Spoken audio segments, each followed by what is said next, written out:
అందరికీ నమస్తే. Welcome to DSC point. So friends, normalisation మీద కోర్టు కేసు అయితే ఈవేళ హీరింగ్ అయితే రావడం జరిగింది. వాదనలు జరిగిన తర్వాత ధర్మాసనం వచ్చేసి ఒక వారం రోజులు నివేదిక సమర్పించాలని అయితే కోరడం జరిగింది. సో ఈ కేసులో డిఎస్సి అభ్యర్థులకి మంచి జరుగుతుందా, చెడు జరుగుతుందా, కొన్ని 3 పాయింట్లు మనం డిస్కస్ చేద్దాం. డిఎస్సి నోటిఫికేషన్ రావడంతోనే కొన్ని వివాదాలతో అయితే రావడం జరిగింది. ఇది మనందరికీ తెలిసిన విషయమే. సో అయితే మేజర్గా చూసుకుంటే మనకి 90 డేస్ టైం కావాలనేసి, అలాగే ఒకే జిల్లా ఒకే పేపర్ కావాలనేసి, అలాగే ఏజ్ రిలాక్సేషన్ మార్చాలనేసి, సో ఇలా రకరకాలుగా వివాదాలు అయితే రావడం జరిగింది కదా. అలాగే ట్రైబల్ పోస్టులకి ట్రైబల్ వాళ్ళకే చేత నిర్వహించాలనేసి, జనరల్ డిఎస్సిలో కలపొద్దనేసి ధర్నాలు చేయడము.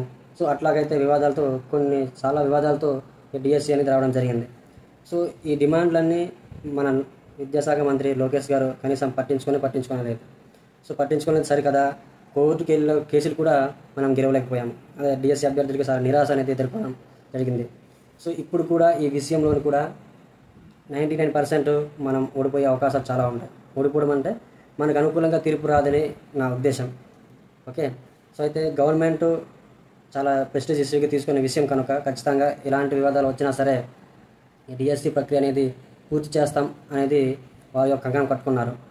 సో ఖచ్చితంగా 99% అనేది డిఎస్సి ప్రక్రియ అనేది పూర్తి చేయడానికే ప్రయత్నించడం జరుగుతుంది. అలాగే చేస్తారు కూడా.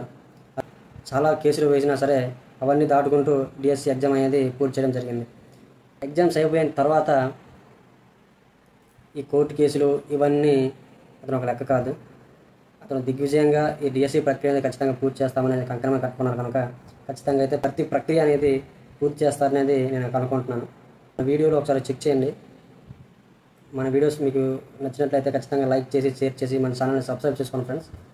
ఈ రైతులకు అలాగే అటు తెలంగాణ కానీ ఏపీ కానీ పోటీ పరీక్షలకి మన ఛానల్ ఎంతో కొంత ఉపయోగపడుతుందనేసి నేను భావిస్తున్నాను.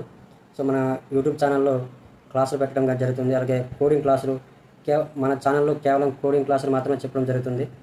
సో ఏ విధంగా కోడింగ్ పెట్టుకోవాలనేది కూడా మనం చెప్పడం జరుగుతుంది. సో ఖచ్చితంగా అందరూ మన ఛానల్ సబ్స్క్రైబ్ చేసి మన ఛానల్ సపోర్ట్ చేస్తారని నేను భావిస్తున్నాను. మళ్ళీ వీడియోలో మళ్ళీ కలుసుకుందాం. Thank you.